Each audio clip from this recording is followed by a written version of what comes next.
Annamalaiyar is one of South India's largest temple complexes. The outer layer is surrounded by 4 massive walls of stone and brick that stand 29 feet high. These walls are each oriented to the 4 directions. Atop the walls are statues of Nandi the bull, the sacred vehicle of Shiva. Nandi's image symbolizes the unwavering devotion of Shiva's worshippers. Along this outer wall are merchant shops selling images and foodstuff to pilgrims. Pilgrims pass through 5 progressive courtyards or prakarams, symbolizing the 5 sheaths and senses that constitute a human jiva or person. According to the Shiva Purana, the temple is one of 4 holy places in India where one can gain final liberation. The Great Eastern Tower, called Raja Gopuram, rises 217 feet and was built in 1516.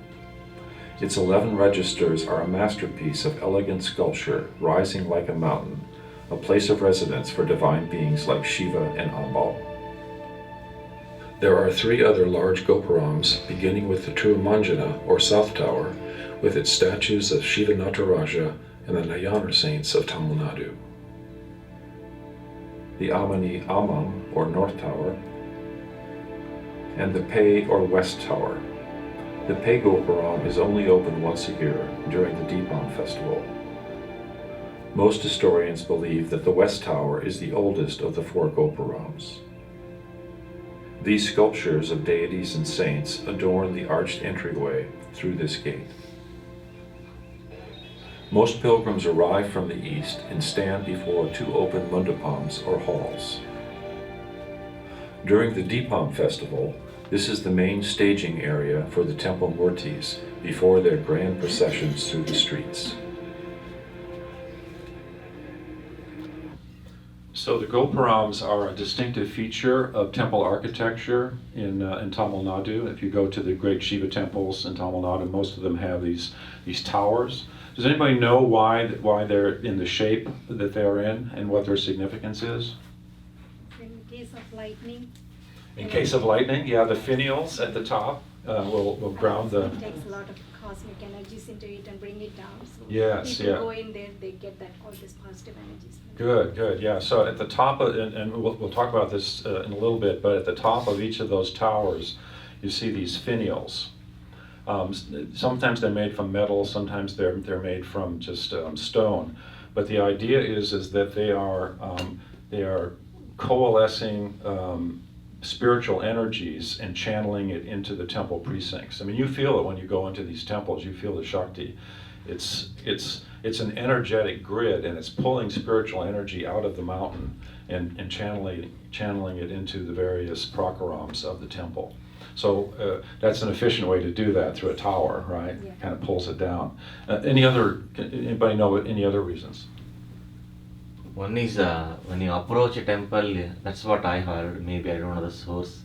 When you approach a temple, you see that big gigantic gopuram, so you feel very small in front of that. So that shows that you are really nothing before the supreme power. So to get that feeling, they have done it that way. And only the entrance of the tower is big, the rest are all small ones. So that's one of the... Yeah. So it's a mountain. In Hinduism is a place where divine beings dwell, Mount Kailash, is where Shiva dwells. So the Gopurams are meant to represent mountains, places of divinity. So it's like you say, it's a reminder that, time to get yourself aligned and purified because you're entering into a divine space. You're entering into a place of divine beings, where divine beings are resident. And it's like you say, it's a very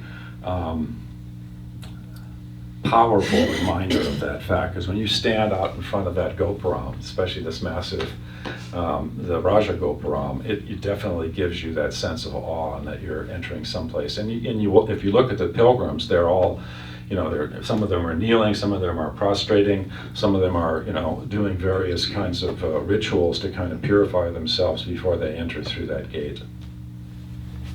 The kings also stored grain seeds inside those things. So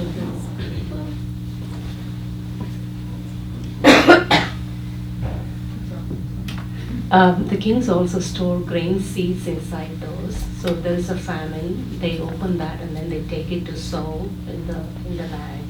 Yes. So they also want to keep it away. So it's not like the purpose of it was that, but they use it as a storage Yeah. as well.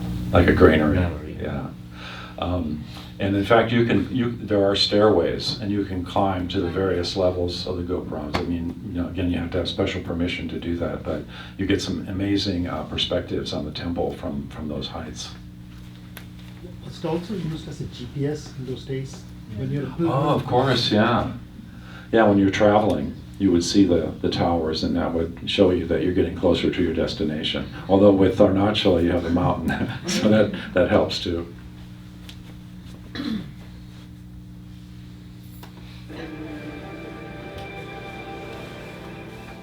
Pilgrims prostrate themselves before entering the hall and partake of the arti, or sacred fire, that burns continuously during the day.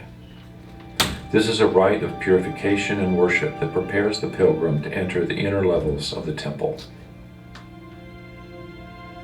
The central, or Alankara Mandapam, is a new structure completed in 2002 to replace a smaller hall that was destroyed in a 1996 fire. This architectural masterpiece features 44 carved pillars and stands 31 feet high and 22 feet wide. Its upper registers feature gods and goddesses, saints, and royal personages.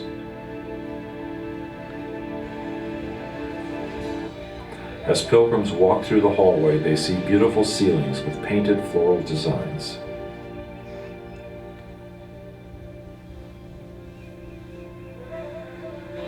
Vendors in and around this area sell flowers, incense, jewelry, fruits, sweets, and other devotional offerings to the pilgrims.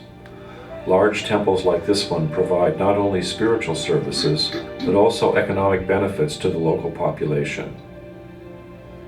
Just to the right of the main entrance is a smaller entrance that in former days was used by royalty, viceroys, and their retinue.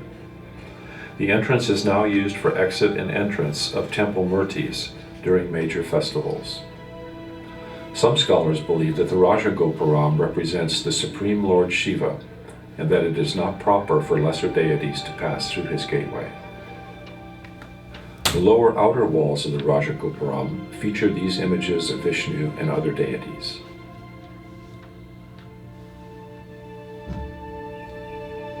Passing through the main entrance, pilgrims stop to admire stone carvings of dancing figures and deities in the archway's bas-relief columns.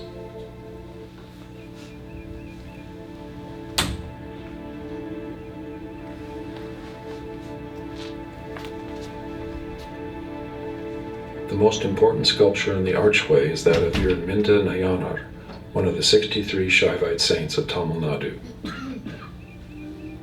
The pilgrim now enters the fifth prakaram, the temple's largest, with its tree-shaded avenues and Shiva Gangam bathing tank.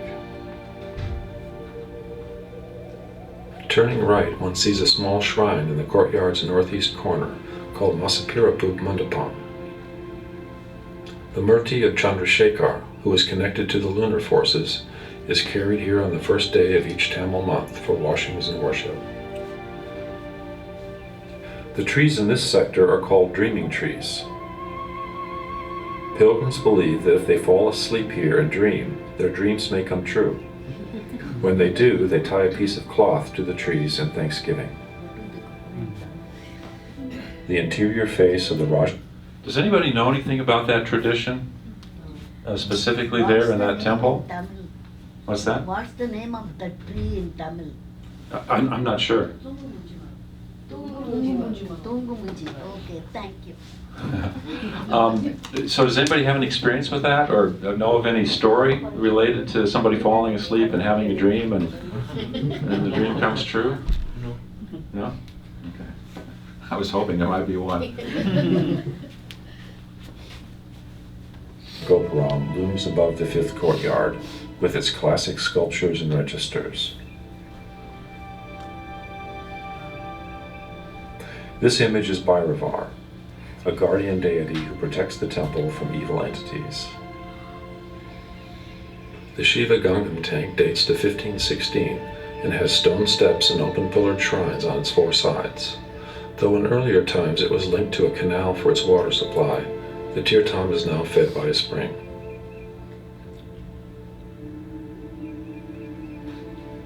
Pilgrims are no longer allowed to bathe in the tank, but its water continues to be used for ablution rites inside the temple shrines.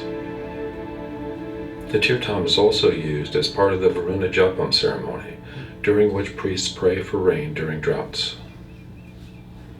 To the right of the entrance, pilgrims see the famed thousand-pillared hall, built in the early 16th century by Krishnadeva Raya.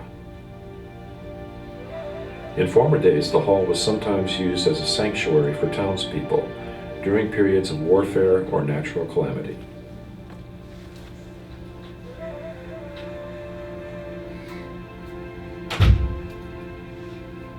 Stored inside the hall are the vehicles used during large festivals to transport the temple's murtis through the city's main streets. The large dancing Shiva Murti from the second courtyard is installed here during the Tamil lunar months corresponding to late June and early July, and late December and early January. Following pujas and abhishekam, the Lord Nataraja is taken out on processional cars for circuits of the temple's perimeter streets.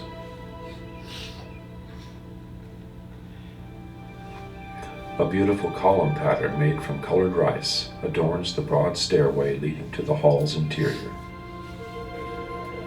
Most pilgrims turn left after entering the fifth prakaram and go directly into the shrine honoring.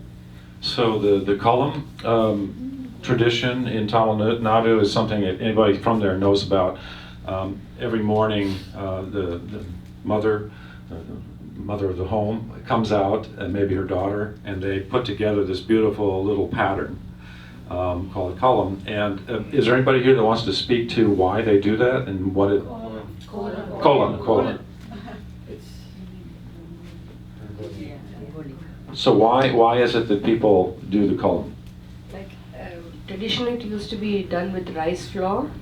So in the morning, and we use cow dung to wash the floor first, which is a natural antiseptic, and then we put the rice flour so that ants and other insects, we start the day with feeding those who are.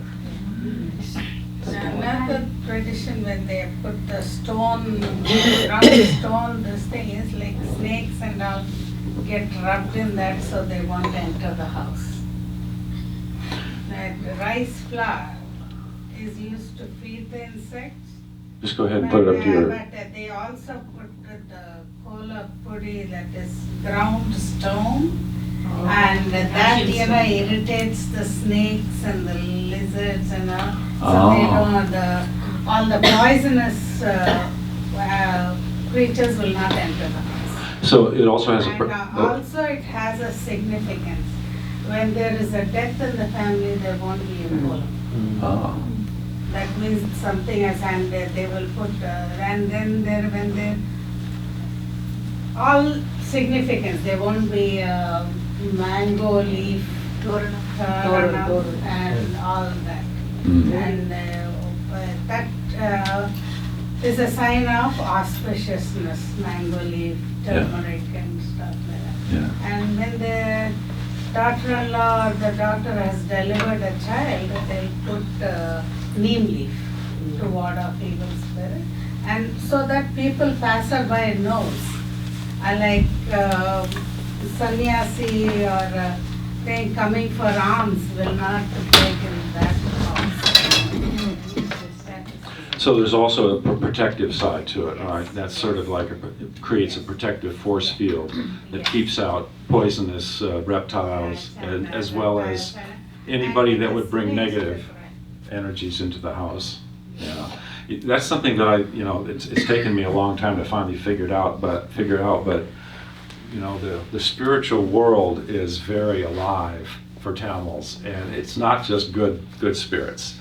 There's all kinds of spirit entities roaming around, and there's many different means employed to protect your dwelling, your family, your village from these negative spirit entities. It's something that Westerners miss, I think, initially, unless they've done some study.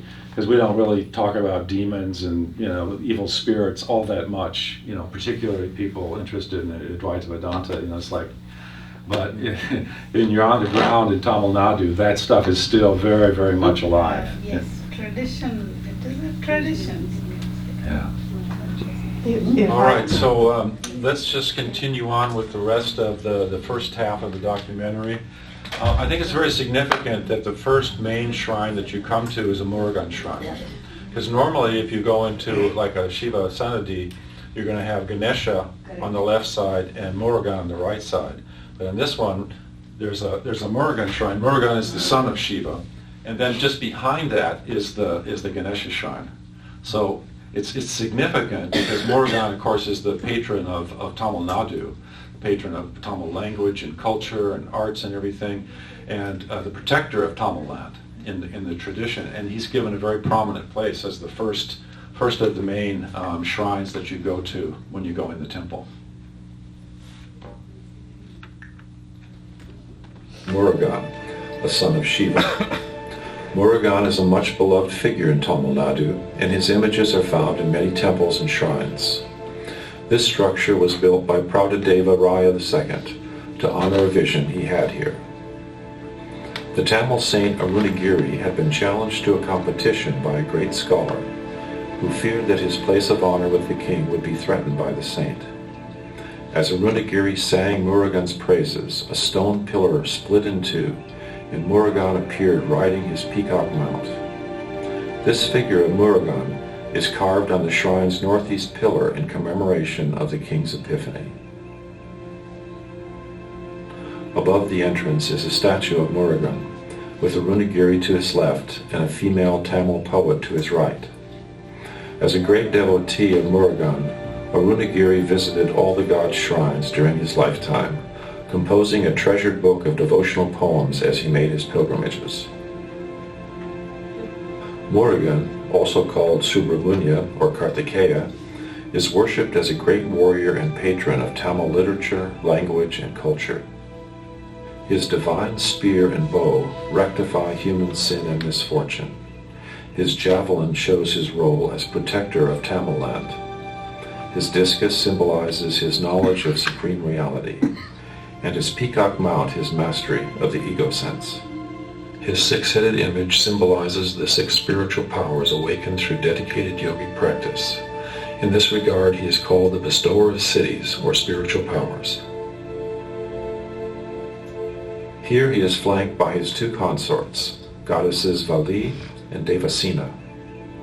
Just behind the Murugan temple is the 16-pillar Bangal Mandapam, where women come to pray for the safe birth of their children.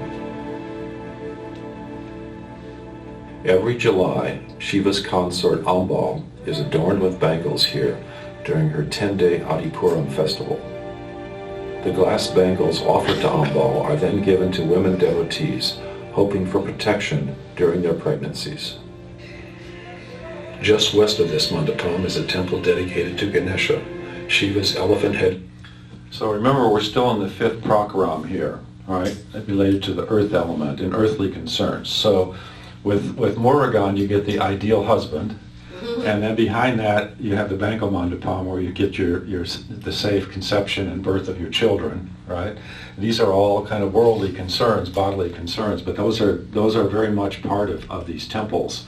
People go there for many different reasons, with many different prayers and requests, and it's not always for self-realization. It's not always for self-knowledge. They can be very, very down-to-earth prayers and concerns that people have in these temples, and it's good to be aware of that. I mean, if you're Indian, you know that already. So during exam time, the Ganesha temple is more. What was that? During exam time, the Ganesha during temple exam is time, more. right? Yeah. Yeah, her and Saraswati, right? Sun. The shrine is oriented to the east and sits within a 14-pillared mandapam that is rectangular in shape. The roof is brilliantly colored with a mountain of Shiva-related deities. At the west end of the 1,000-pillared mandapam is a small ascending stairway that leads to a hallway of pillars decorated with images of deities. From the hallway, the pilgrim descends into the Patala Lingam, an ancient shrine connected to the burial place of the liberated saint. The Tamil sage Ramana Maharshi sat for days here in Atmanisha, or deep abidance in the bliss of universal awareness, after he first came to Tiruvannamalai in 1896. Pilgrims receive vibhuti, a sacred ash that symbolizes Shiva's renunciation of the world. As pilgrims approach the gateway that leads into the fourth prakaram, they may stop to enter two mandapams on their left side. So those of you who are familiar with Bhagavan's biography know that when he came first to Tiruvannamalai on September 1st, 1896, the first place that he went to was the temple. And he walked, there was something going on that day. They were cleaning the jewelry and the regalia. So all the doors were open. He walked straight into the inner shrine and had a profound experience of oneness with Arunachala there. And then he stayed and lived around the temple precincts for about 6 to 9 months in various parts, and I'll point those out in the film, but this is one of the places that he stayed. I won't go into all the details because it's a bit troubling, but he was in such a deep state of Atmanisha that he wasn't taking care of himself. And so insects were biting him, and it was only by the intervention of some other sadhus that he was protected and fed and taken care of during this time.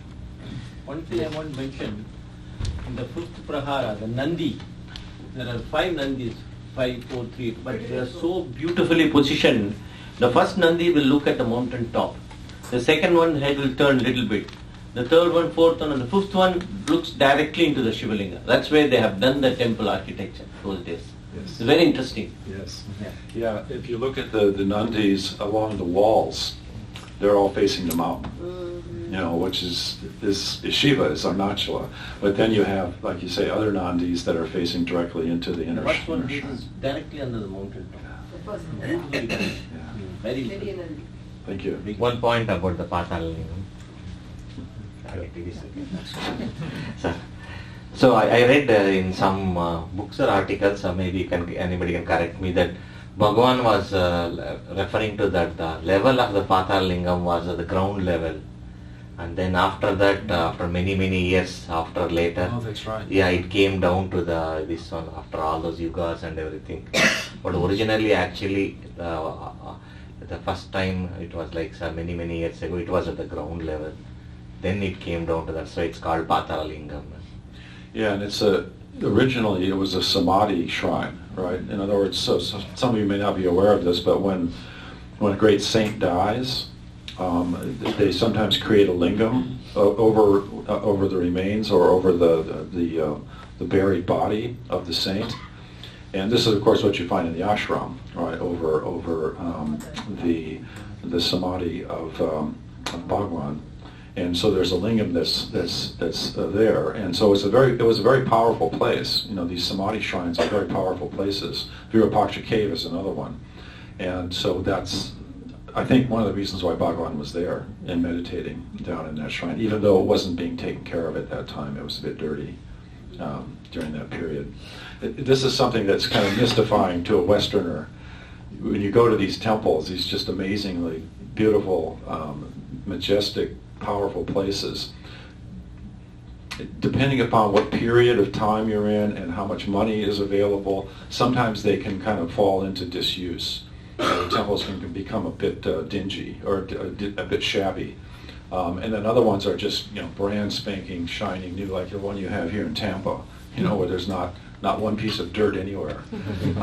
But it's sometimes kind of jarring, you know, to go into one of these temples in Tamil Nadu, you know, these beautiful historical temples, and you see sections of the temple that are just, you know, it's like they're not taking care of it.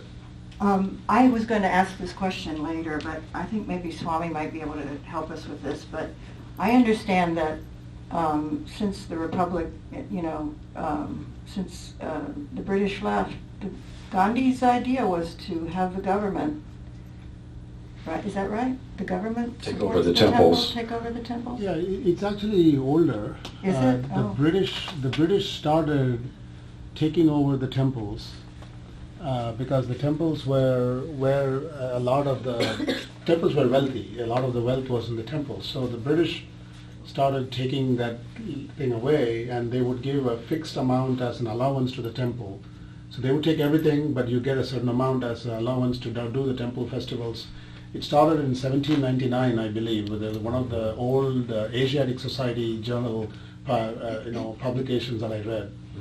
And then over time that continued, and when independence happened, they never really went back to the traditional systems. Instead, they let each state government run the temples. So they passed laws. Every state has a law. So there's a separate department, like you have a finance minister and a commerce minister and so on and so forth. You have a temple minister in every state government in India, and he's responsible for managing. And obviously, he doesn't manage. They're just plundering the. So it is a pretty sad state of affairs, and it helps explain why most temples are not clean, not well maintained, and things like that. Yeah, and in some instances, they're even Marxist governments. There are Marxists and Christians and Muslims managing Hindu temples. Yeah, very much. Now, the corporate culture has come into managing the temples, especially the Kanjipuram temple is managed by HCL. It's so speak and climb. It's so clean. You won't believe. Oh my God! It's nice. So clean now. So Even Meenakshi Amman? Not Meenakshi Amman. Like recent visits we have seen, there's a distinct improvement in the maintenance of the temples. Most of the temples are maintained quite clean because corporate companies mean they are now they have taken it as their responsibility to manage the temples. Outsourcing. The temple at Chidambaram, very important temple, the space temple, with the image of the Shiva Nataraja and the empty space. That is one temple where the Dikshita priests that came down from Varanasi in the 9th or 6th, something like the 8th or 9th century. That family, that extended family of priests has been able to maintain control over that temple and has not allowed the state administrators to take it over. Yes. But that's one of the few that have been able to. Chidambaram, yes, and they are family-run temple. Yeah. The Dikshita. They have their hair tied like this in front. It's like Elvis, a little bit of a pompadour kind of thing. But yeah, I don't want to get into that. That's a very thorny issue, who should have control. Personally, I favor the priests being in control, but I know that the priests didn't always. See, all the wealth of the kings were stored in the temples, because of the ward of thieves and stuff. God will protect. That was the thing. So. Yeah. No, there is. And of course, they were plundered. Yeah, that is right. No, there is a history, and it is. I don't know if it's the right thing just the priests to have full control either. But if you look at the ancient management systems, there was a trust, and it consisted of a mix of the local people. It consisted of some representative of the king or the ruler of the area. Then there were the priests, and there were even agreements, like how the proceeds of the temple or the collection of the temple will be shared for different purposes. There was a system in place. Now that system is no more, and you got to devise something new. Yeah. See, each temple was owned by the kingdom, and the king appointed the thing, and it was run very beautifully. And the king will visit the temple and stuff. And he was the main patron. Every small. Actually, nominally, if you go on the Kartikeya Deepam day, if you go to the temple at say 2 a.m. in the morning, because 4 a.m. is when they light the Bharani Deepam in the temple, and then they take it up to the hill in the evening. So if you go early in the morning, you'll see there will be some 2 locals who will be dressed like kingly clothes. They'll be wearing crowns and all that, and they will carry the Bharani Deepam from the Annamalaiyar thing, and they are the ones who are carrying the thing to outside to show to everybody, and then take it up the hill.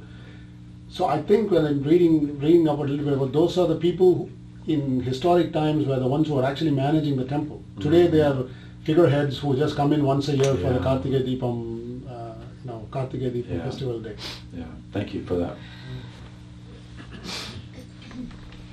That are used for marriage ceremonies at special times of the year.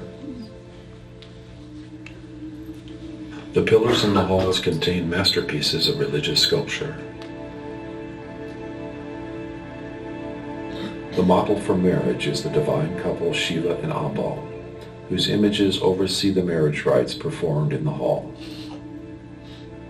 Further to the south is a storeroom for the massive chains that are used to haul the great chariots through the streets during Deepam. This precinct also features the sacred Ilupi trees.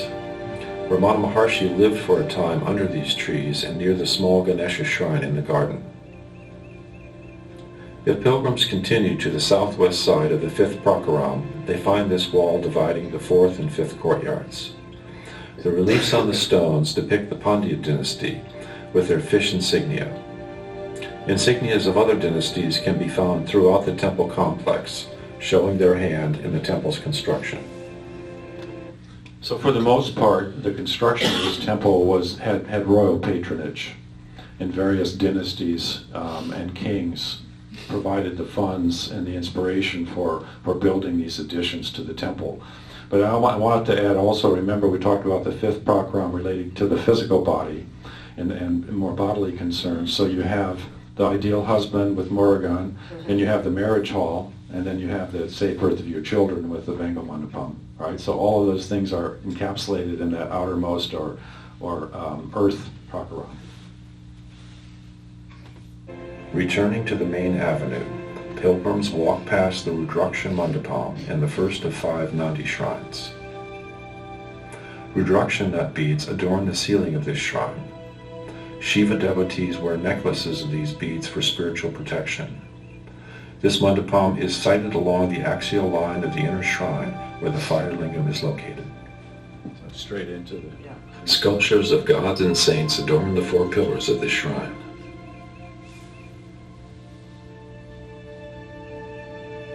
Nandi the bull is a gatekeeper to Shiva shrines, keeping out the impure. His image always faces a temple's inner sanctum. It is customary to seek the blessings of Nandi before proceeding for darshan at the Shiva lingam. A special abhishekam, or bathing rite accompanied by Vedic chanting, takes place at this shrine on the 13th day of each lunar month on the Hindu calendar. When this fasting day to honor Shiva happens on a Tuesday, pilgrims believe they will receive healing from physical ailments. Just to the left is the Kalyana Sundar temple, used for celebrating the fall rice harvest. Again, The festival coincides with the full moon, which is believed to be a time of abundance. During the An Abhishekam, the Shiva lingam is adorned with rice and flowers, demonstrating the pilgrim's gratitude for the divine gift of fertility. The mandapam has an inner wall that features these Naga stones. These statues are common in Shiva temples and are related to mythological snake deities that are believed to have powers of fertility and protection from snakebite. This Naga stone is graced by an image of Krishna playing his flute. Krishna says in the Bhagavad Gita that he is Ananta, the cosmic snake upon whose endless coils Vishnu rests in the waters of creation. On the right side of the steps is another Murugan shrine and a mandapam celebrating the poet Arunagiri. The shrine commemorates the moment when the young Arunagiri, despondent because he had wasted his sister's fortune with a life of dishonor, was about to throw himself off the Valala Gopuram. Just as he jumped, Murugan appeared and caught hold of him, saving his life. With his spear, the god wrote a mantra on Arunagiri's tongue and commanded him to sing songs of devotion the rest of his days. Arunagiri was transformed and became one of the most popular devotional poets in Tamil culture. Upon entering the mandapam, pilgrims receive a blessing from a Brahmin priest. So I just wanted to make the point that in each of these shrines, you have local saints who are celebrated. Right, so each temple has a celebration of the local holy people, the local saints, the most beloved ones. And those are individual to those temples. You won't necessarily find them celebrated in other parts of India. So when you're in a temple, you're not only seeing this larger cosmic design, but you're seeing a lot of the local history of the place as well. And especially the mythological traditions and stories that are told to children and grandchildren and so forth about sacred events that took place in that place. So it's really like an encyclopedia of spiritual and religious culture. You know, when if you know what you're seeing as you go through the temples. Did anybody add something to that? I also think that after Bhagavan was in the Patala Lingam and when he was removed from there, he was brought to this mandapam for a few days. Oh yeah, The Subramaniam. The Subramaniam, yeah. Thank you. Yeah, he spent time in a lot of these. In fact, there's one coming up just on the other side of here. There's a little kind of grove.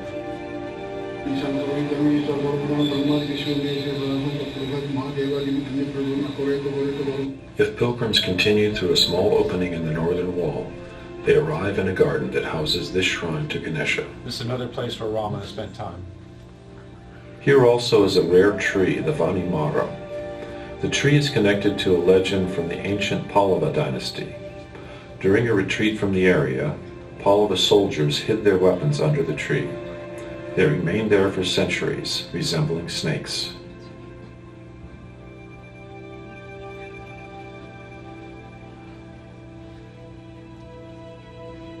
The five-storied Valala Gopuram leads to the fourth Prakaram.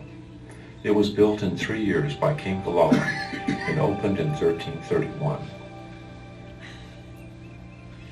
The king's statue was in a niche on the south wall of the tower's archway. Tradition has it that the king became conceited because of his achievement in building the tower. Shiva then devised a stratagem to teach him humility. During the annual Deepam festival, Shiva refused to have his image taken out through this newly constructed gate. For 9 days, the palanquin bearing his image exited by an alternative route. Only after the king, in much distress, humbled himself did Shiva relent, going out to Valala Gopuram on the 10th day of the festival. The lesson is remembered each year, as Shiva's grand palanquin only goes through this gate on the final day of Deepam. As pilgrims cross through the archway, they stop to buy souvenir images of Shiva and Amba. They can also admire these floral mandalas along the ceiling. As they emerge from the Gopuram gateway, pilgrims can turn around to admire the tower's exquisite sculptures of Shiva and Parvati in their various guises. Here Shiva is pictured as the youthful sage Dakshinamurti, who transmits his teaching of liberation to the four sages in silence. To his right is an image of Shiva appearing as a pillar of fire, the Linga Bhava. On the south side, pilgrims visit the square-shaped Brahma Tirtham tank, which dates to 1230. This tank now has a gate that prevents people from bathing in it, except on New Year's Day. This policy was enforced because many pilgrims washed themselves with soap, and the soap residue eventually damaged the tank's stones and affected its fish population. Today the Tirtham is used for a Murti bathing ceremony on the annual 4 days of the solar and lunar eclipses.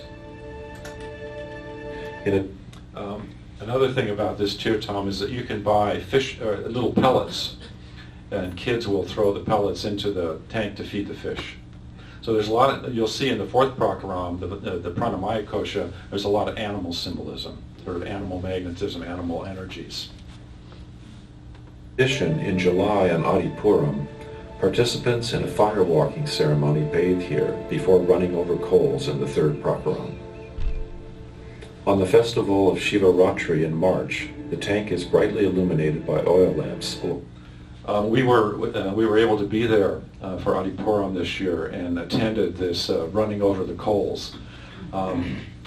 It's sort of it recalls these tests or ordeals to prove someone's purity and so forth, and these are celebrated. I mean, there are some other Ambal shrines where people will run over these hot coals and believe that they are divinely protected.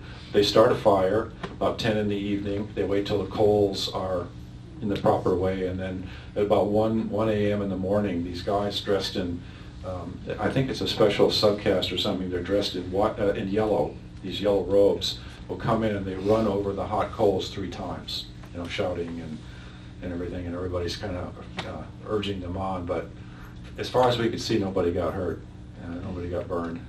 Of course, they were running pretty fast. Its borders. It's a sign of devotion. The first temple on the left is the shrine dedicated to Bhairavar, the supreme ruler of time in the Hindu scriptures. He is also the fierce protector of the temple and guardian of the 8 cardinal directions. In most Shiva temples, the keys are placed before this shrine's murti when the temple is closed for the night. The god stands with weapons in his multiple hands. They are Shiva's drum, a skull, a knife, a shield, a parrot, a bell, and a trident. His head is surrounded by a halo of fire, and his visible canine teeth display his fierceness in protecting Shiva's temple. The Bhairavar shrine is very popular with pilgrims who ring this bell and ask for forgiveness for their errors. A small distance to the west is the Mani Mandapam, built in 1572. Its pillars feature these exquisite stone carvings. It stands adjacent to the 100-pillared horse mandapam, where horses were stabled in a past era. The hall is the day shelter for Ruku, the temple elephant, who blesses pilgrims as they move into the 3rd Prakaram. There is growing protest in India at the treatment of temple elephants, who must stand long hours in small spaces during the day. Also in this hall, pilgrims can view a miniature model of the entire temple. It is with great sorrow that I have to announce that Ruku is no longer with us. He came back from his 6-week vacation with other elephants up near Kodaikanal, or she came back, and she contracted something and died a couple of years ago, and they haven't replaced her yet. But she was a greatly beloved figure there. It's really funny to watch the little kids, the little children, because they're brought up for the blessing, and some of them are just like, and some of them are like, no, and some of them just kind of go up and get the blessing and are very happy. And it's fun to see the reactions of the kids to this gigantic, trunk coming down and bopping them on the head. Complex. From this perspective, yes. How long was that elephant there? 2 years ago. But I think she was there, 10, 20 years. She was there a long time. And there used to be more than one. But then she was the only one left, and then she died a couple of years ago, and they haven't replaced her. And like I said, there's a lot of controversy now, in India about whether it's humane to have an elephant living in a temple like that and standing for long hours, blessing people and so forth. I'm not going to venture any opinion about it one way or the other, but I just know it's controversial with animal rights activists. Annamalaiyar temple resembles a traditional city with walls, shrines, marriage halls, stores, animals, and an inner sanctum that symbolizes the divine presence protecting the residents. The Grand Murti of Shiva Nataraja is brought through the horse mandapam on its return to the 2nd Prakaram during festivals. The 4th Prakaram is also where pilgrims can enter the temple complex through the south and north Gopurams. The south Gopuram, called Tirumanjana, is 9 stories high and has a height of 157 feet. It opens into this smaller Katai tower entrance to the 4th courtyard. This smaller Gopuram has beautiful carvings of temple guardians and deities in its 3 stories.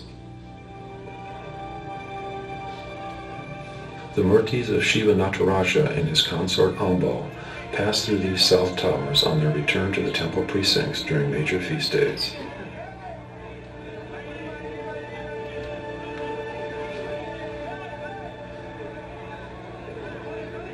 Every morning an elephant brings water from a tirtam in the town's south district through these towers.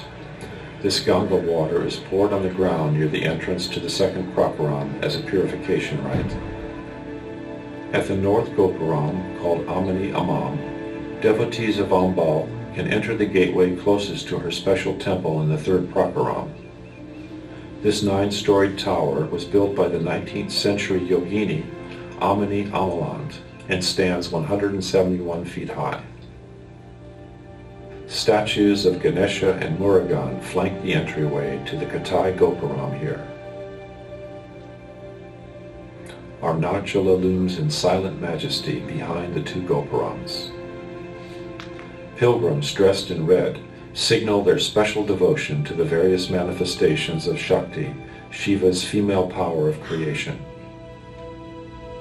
As pilgrims enter the fourth courtyard through the south Gopuram, they can look to their left to see the temple Goshala. This is the home of the temple cows, whose milk is used in various pujas. So again, animals in the fourth prakaram. At the southwest corner of the fourth courtyard is the Amavasi Mandapam, where Chandrasekhar is brought on the day of the new moon. Next to this mandapam is a small Ganesha shrine where pilgrims can worship the guardian of the threshold in a peaceful grove removed from the bustle of the main shrines. Just adjacent is the Adi Muni Kana shrine. The image on the front of the shrine depicts Shiva and Parvati standing before Arunachala with Nandi, a swan, and a boar. The tableau represents the story of Shiva's appearance as a pillar of fire and Brahma's and Vishnu's attempts to find its height and depth.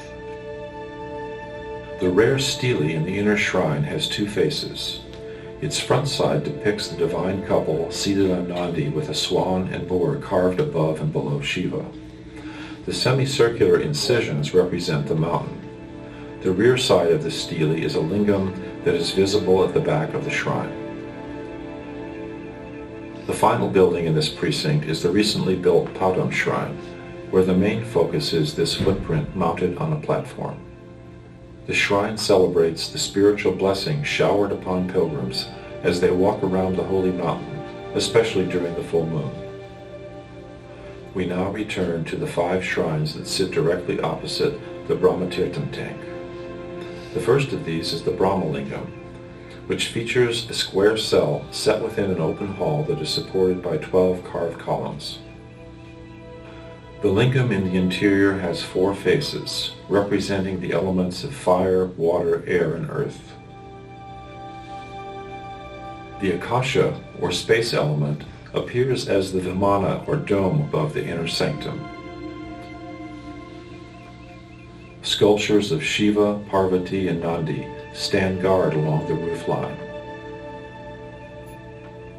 During the bathing of murtis in the Brahma tank, the images are first brought here for darshan at the lingam. Moving north, the next pilgrimage stop is the Vidyadhareshwara shrine. Vidyadharas are benevolent spirits of the air, demigods who attend Shiva. They are believed to possess great magical powers and are prayed to for assistance by pilgrims. Next to this temple is a small Ganesha shrine. The Vimana of this shrine has the convex verticality that is characteristic of the Nagara style in Hindu architecture. Moving closer to the Parrot Tower, the pilgrim stops at the Naleshwara shrine, named after King Nala. Tradition has it that the king worshipped Saturn to be freed from the Lord of Karma's inauspicious influences in his life. Shiva then released the king from all of Saturn's negative effects. I find that a very interesting shrine. Shani, or Saturn, is sort of the Lord of Karma and the one who brings you your karmic comeuppance. But it's interesting that in this story, this king probably had a very guilty conscience and appeals, to Shiva for release or some kind of mitigation of his karma. And Shiva grants it to this king. And of course, and some of you in here can speak to this, but there's the Navagraha shrines inside of Shiva temples where people walk around representations of the 9 planets, and Rahu and Ketu are included in that. And I think part of that is praying for mitigation of karma. And I know I've got stuff coming down the karmic pipeline, but maybe you can mitigate it just a little bit for me. Does anybody want to speak to that in terms of your motivation for when you walk around the Navagraha shrines? There is a period of 7.5 years. 3 times it comes in astrologically. Speak right into it. This is pure astrological. There is a period in one's life, 7.5 years, that Saturn comes into the circle. At that time, they have bad luck or bad this thing.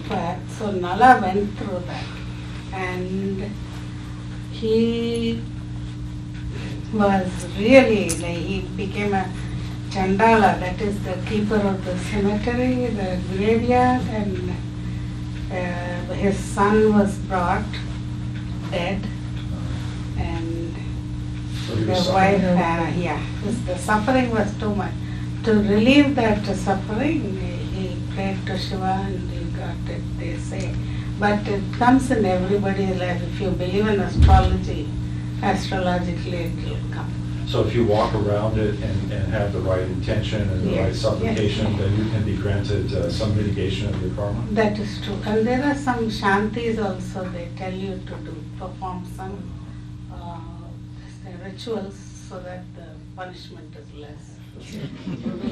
No, in every one of those Navagraha shrines that I've seen, there are always lots of people walking around.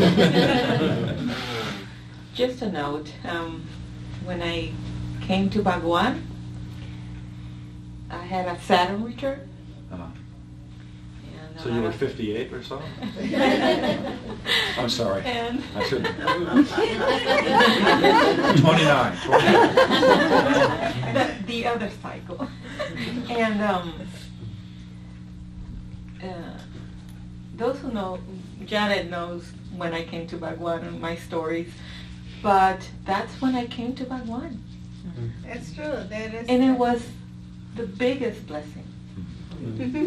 So, I don't know if that's bad. No, they say, in Tamil they say Tangusani, the first 7.5 years, it grips you.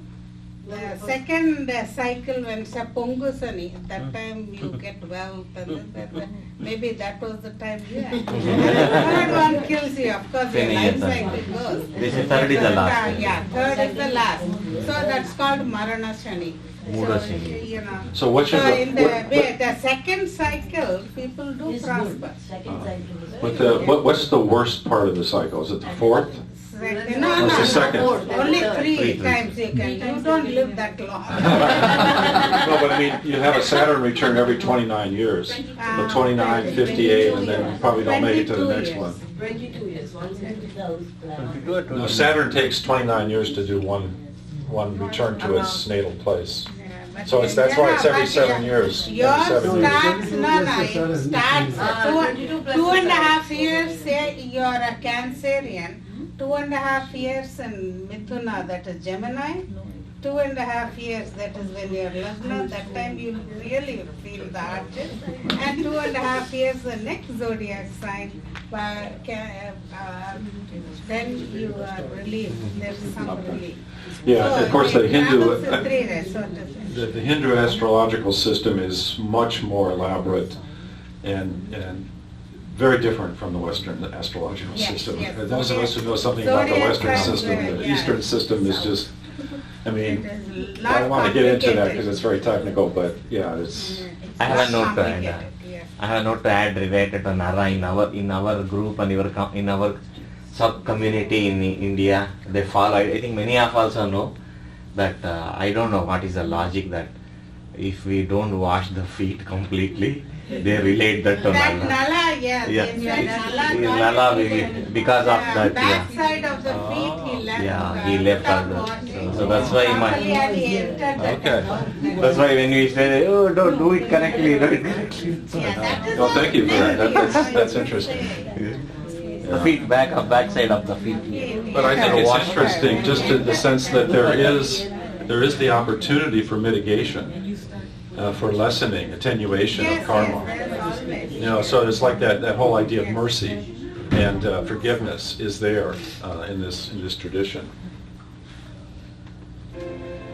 The next shrine, located just next to the steps leading to the Parrot Tower, is the popular elephant shrine dedicated to Ganesha.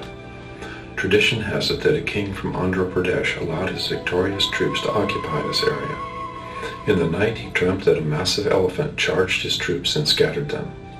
In the morning he asked his advisors what the meaning of the dream was.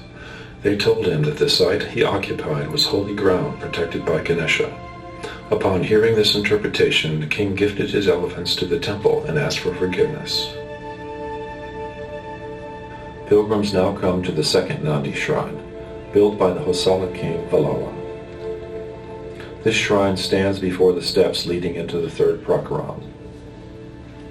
Pilgrims pay their respects to Shiva's mount before passing through the Parrot Tower on their way to the fire lingam. To the right of the Parrot Tower stairway is the begging mendicant Murugan shrine. The murti above the shrine's entrance shows Murugan with his two consorts, Vali and Devasena. Pilgrims now ascend the steps that lead through the Kili or Parrot Tower into the third Prakaram. Rajendra Chola, called Emperor of the Three Worlds, built the structure in 1053. The Parrot Tower gets its name from a story related to Arunagiri. After Lord Murugan stepped forth from the pillar in response to the saint's devotion, King Pradadeva was blinded by his vision of the god. Arunagiri's rival, still hoping to restore his former prominence, asked the king to send the saint to a heaven world to bring back a Parijata flower. He claimed that the nectar of this flower could heal the king's blindness. Arunagiri agreed to enter the body of a parrot to accomplish this journey. While he was away, his rival asked the king for permission to cremate the saint's lifeless body according to Shastric practice. When the saint returned with the healing nectar, he was forced to remain in the parrot's body since his own body had been reduced to ash. The king was stricken with sorrow at this turn of affairs, but the saint calmly flew to a perch on the Gopuram and continued composing devotional poems. The green-colored parrot can still be seen on the outer tower of the Kili Gopuram, a symbol of the saint's continuing presence and blessing. During the annual Deepam festival, oftentimes, some of you may have experienced this, but if you stand outside the Kili Gopuram, just in contemplation, flocks of parrots will appear and circumambulate the tower 9 times.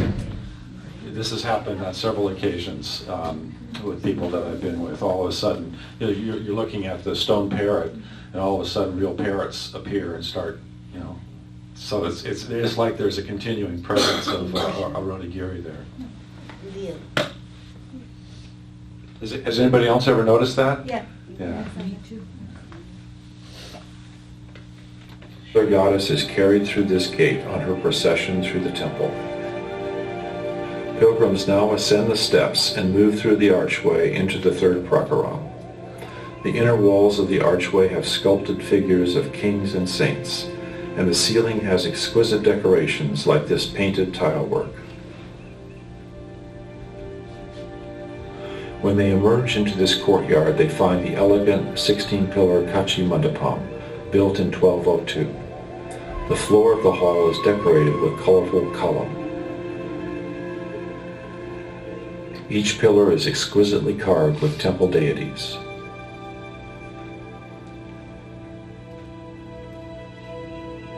During the Deepam festival in late fall, the 5 temple murtis and the bi-gendered Shiva image Ardhanavishwara are brought out to this hall for puja and darshan.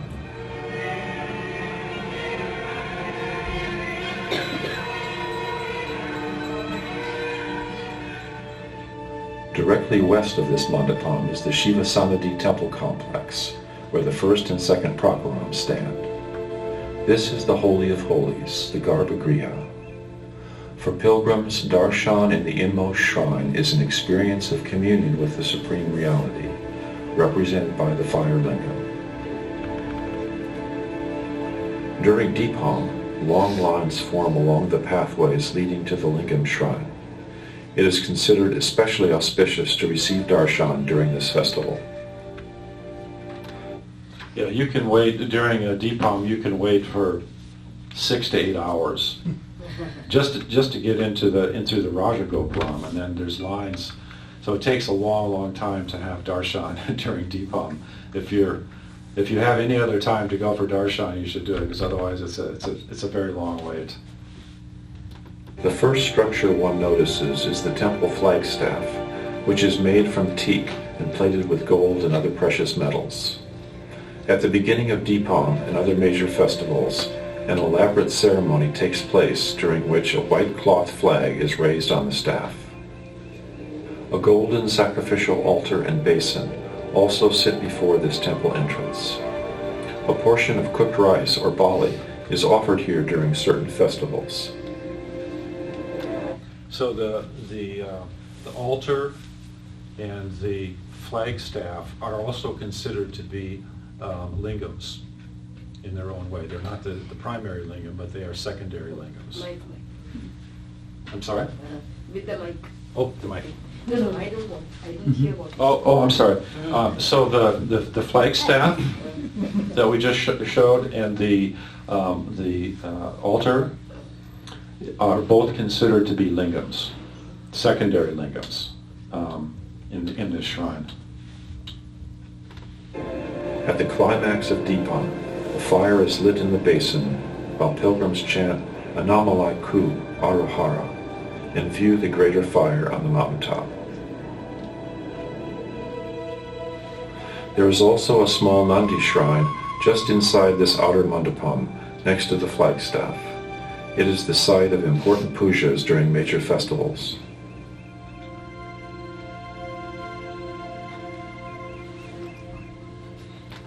Okay, so that brings us to the end of part one.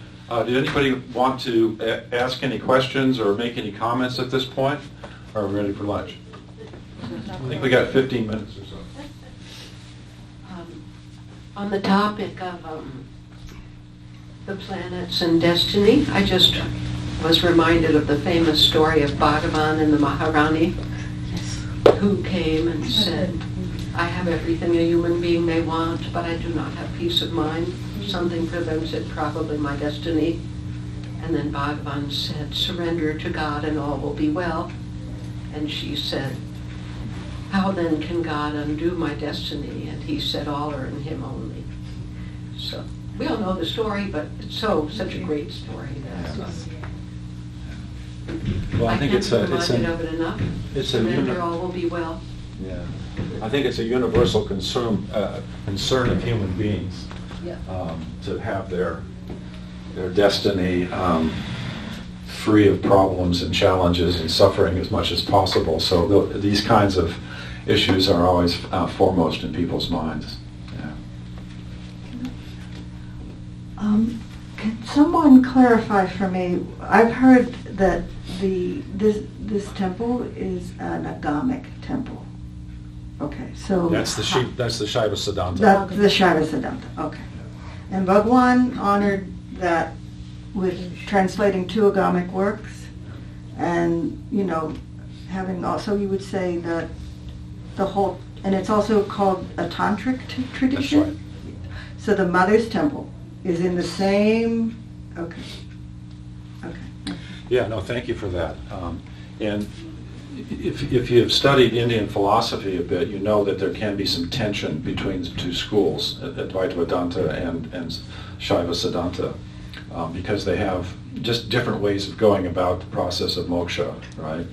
But in fact, Bhagwan himself did not see any tension between the two and honored both.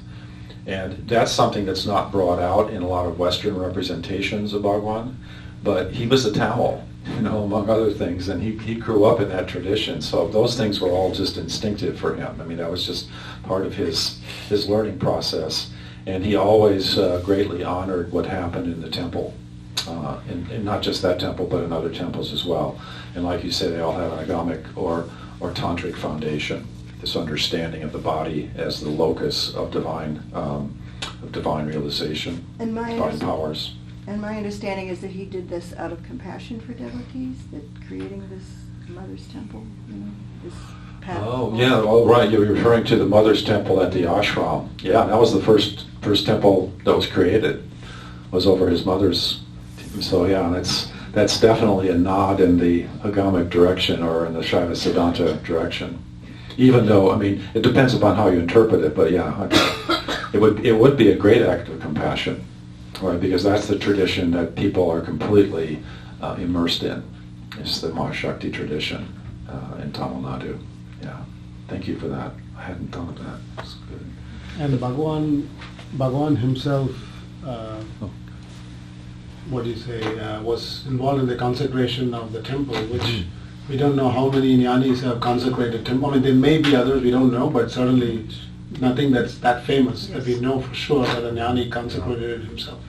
Not something built on his samadhi, but he personally supervised the consecration of the temple. And I think there was some controversy about that because it was on a former burial ground. Yeah.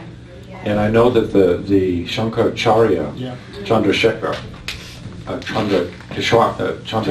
in the Saraswati. When he came by on a procession, he didn't go in to the shrine out of concern that people would see that as, not proper. But he always stopped in front of the shrine from the outside, from the road, and paid his respects to Bhagavan and to the ashram.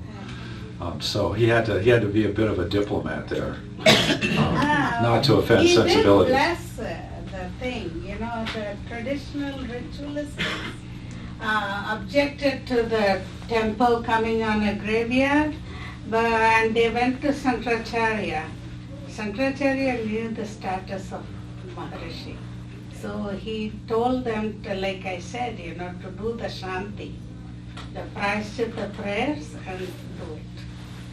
He knew the stature of Maharshi. So Shankaracharya did bless it. But he will not go in because he is pure ritualistic. And another thing we should know, this rituals and traditions and bhakti bhava only lead you to non-duality.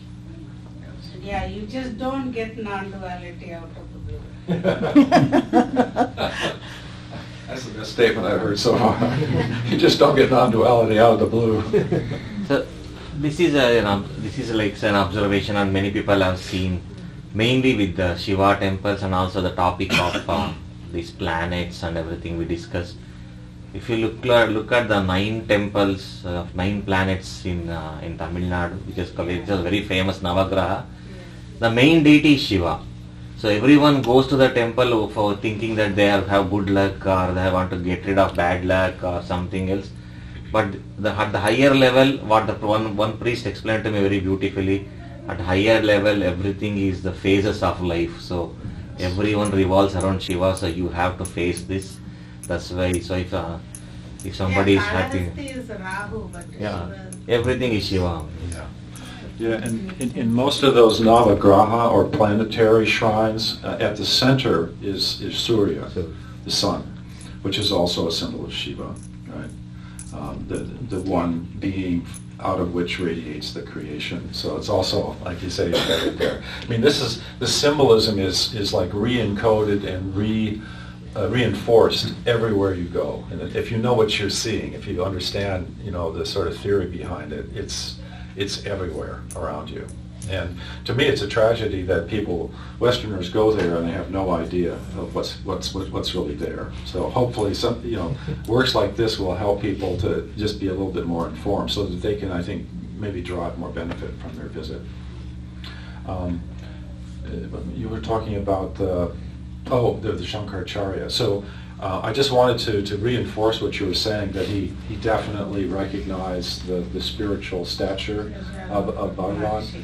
And if I'm not mistaken, Paul Brunton, when he was looking for an authentic spiritual teacher in India and wasn't having much luck, he had bought a ticket for Kolkata. He was in Chennai, but he had bought a ticket for Kolkata, and a friend came to him and said, "This is very unusual. Normally the Shankaracharya will never give a private audience to a Westerner. It's just not done. His mission is to the people of Tamil Nadu, and he's not talking to Westerners in private audience." But he was a childhood friend of the Shankaracharya, and he said he will see you. And so when Paul Brunton went to him, he said the question he had is, "Can you show me where there's an authentic spiritual teacher, a true, not a fake, but a real spiritual master?" And the Shankaracharya said there's two in Tamil land. One lives in the jungle and you'll never find him. And the other one is Ramana Maharshi at Tiruvannamalai. And then Brunton goes, changes his plan and decides to go to Tiruvannamalai and has his experience with Bhagavan. So that was all because of the Shankaracharya that directed him there. Anyone else have any questions or comments? Can I just add two more Sure, please. interesting pieces of information?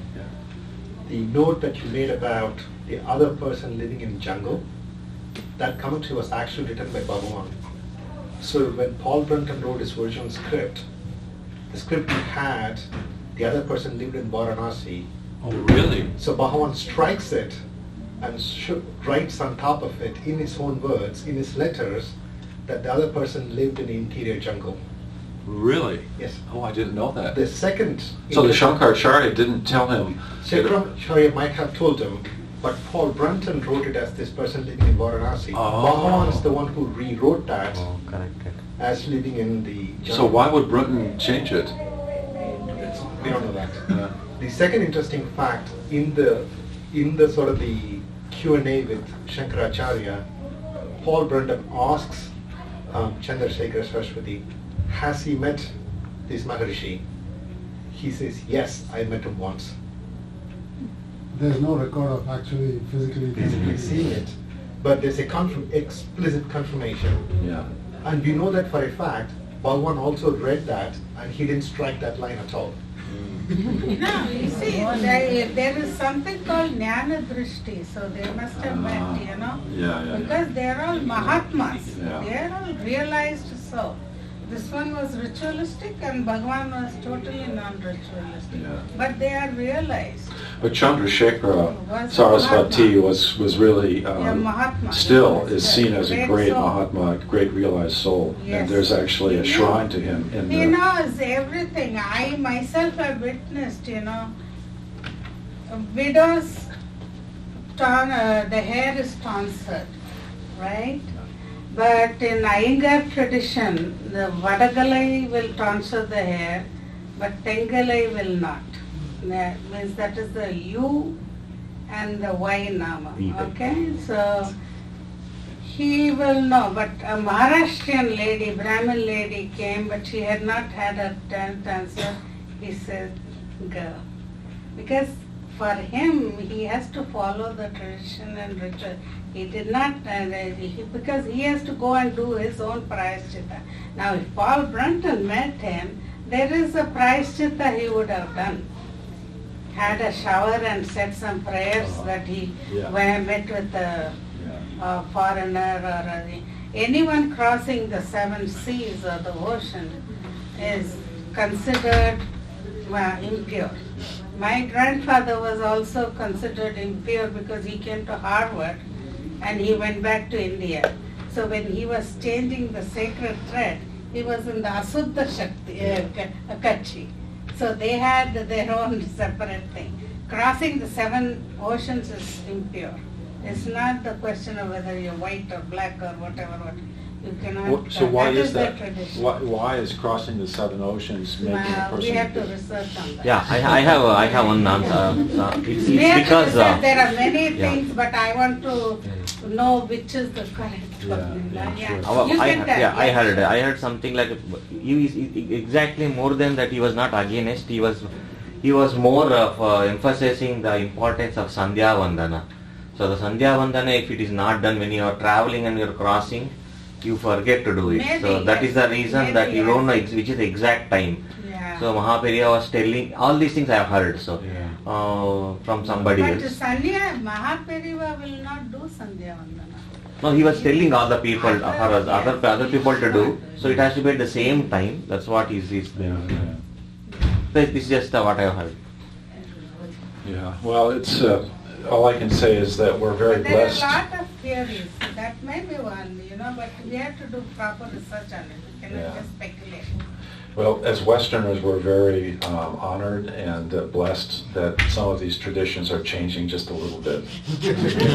Some of us are allowed to go into some of these temples and have audiences with Shankaracharyas, and it's no longer such a, I mean, you could say it's a degradation of the tradition from a certain perspective, and I understand that, but as Westerners, we're grateful that we have these opportunities. Not just Westerners, Yeah, everybody, everybody. right? Everybody. Yeah, you guys have been polluted by living in the West. Sure. Right, I mean, I've heard more than one Indian say that. I cannot say that here we follow more of the Sanatana Dharma than in India because we Yeah. take it for granted there. Uh-huh. Here we get into the queries and follow it properly. All right, on that happy note, so we will continue with this, I guess, at what, 2:30? Yeah. And I hope everybody enjoys their lunch, and thank you for all the contributions. Thank you. It's been really rich. Thank you. It was a good presentation.